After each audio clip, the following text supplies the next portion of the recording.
Hi friends, welcome back to my channel. சிம்பிளாக நம்ம வீட்டில் வச்சுருந்த வடித்த சாதத்தை வச்சு நம்ம ஈஸியாக ஒரு முட்டை சாதம் தான் அன்றைக்கி பண்ண போகிறோம்.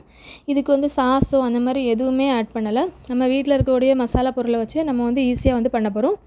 அதுக்கு பார்த்திங்கன்னா கொஞ்சமாக மல்லிக்கீரையை கட் பண்ணி வச்சுருங்க. அப்புறம் பார்த்திங்கன்னா ஒரு பாதி குடமிளகா, 1 டேபிள் ஸ்பூன் அளவுக்கு இஞ்சி பூண்டு பேஸ்ட்டு, அப்புறம் பார்த்திங்கன்னா ஒரு பெரிய சைஸ் உள்ளியை பொடியாக கட் பண்ணி வச்சுருக்கேன். கொஞ்சமாக கருவேப்பிலை, 2 பச்சை மிளகா, இவ்வளோத்தையும் ஃபஸ்ட்டு ரெடி பண்ணி எடுத்து வச்சுருங்க.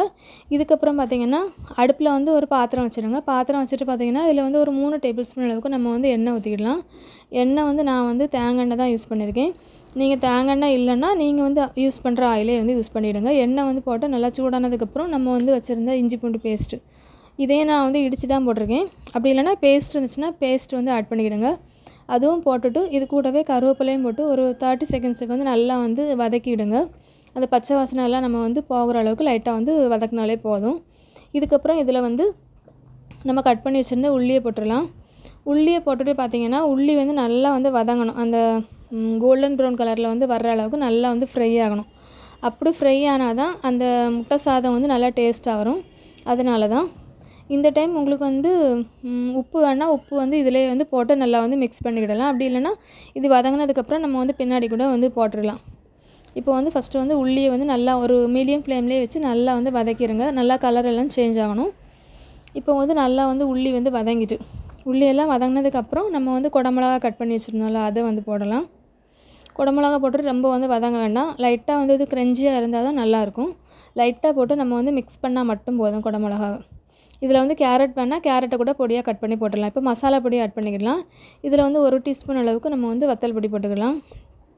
வத்தல் பொடி போட்டுட்டு இது கூடவே ஒரு 1/2 டீஸ்பூன் அளவுக்கு மஞ்சள் பொடி, ஒரு 1/4 டீஸ்பூன் அளவுக்கு ஜீரகப்பொடி, அதுக்கப்புறம் ஒரு 2 டீஸ்பூன் அளவுக்கு நம்ம மிளகு பொடி.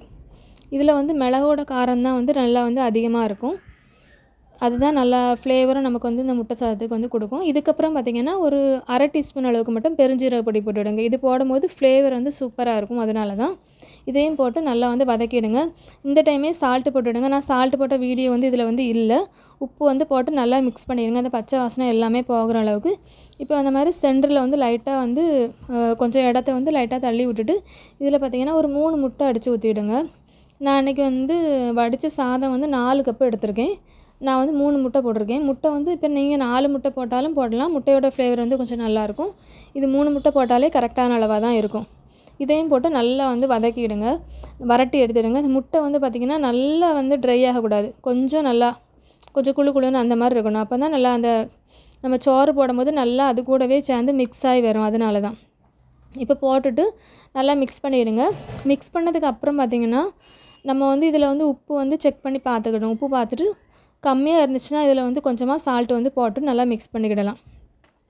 இப்போ எல்லாமே நல்லா கொஞ்சம் ஃப்ளேமை அதிகமாக வச்சுட்டு நல்லா மிக்ஸ் பண்ணிக்கிடுங்க. இப்போ பார்த்திங்கன்னா நல்லா எல்லாமே மிக்ஸ் ஆயாச்சு. நமக்கு முட்டை சாதமும் ரெடி ஆகிட்டு நல்லா மிக்ஸ் பண்ணி எடுத்துகிட்டு லாஸ்ட்டாக பார்த்திங்கன்னா இதில் கொஞ்சமாக மல்லிக்கீரை போட்டு இதை ஆஃப் பண்ணி எடுத்துடலாம்.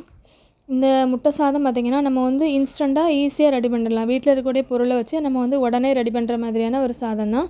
நம்ம லஞ்ச் பாக்ஸுக்கு அப்புறம் பார்த்திங்கன்னா ஒரு இன்ஸ்டண்ட்டாக ஒரு சாதம் பண்ணோன்னா இந்த மாதிரி பண்ணி சாப்பிடலாம். கண்டிப்பாக இதை ட்ரை பண்ணி பாருங்கள். இந்த வீடியோ உங்களுக்கு பிடிச்சிருந்துச்சுன்னா லைக் பண்ணுங்கள், ஷேர் பண்ணுங்கள், கமெண்ட் பண்ணுங்கள், சப்ஸ்கிரைப் பண்ணுங்கள். தேங்க்ஸ் ஃபார் வாட்சிங்.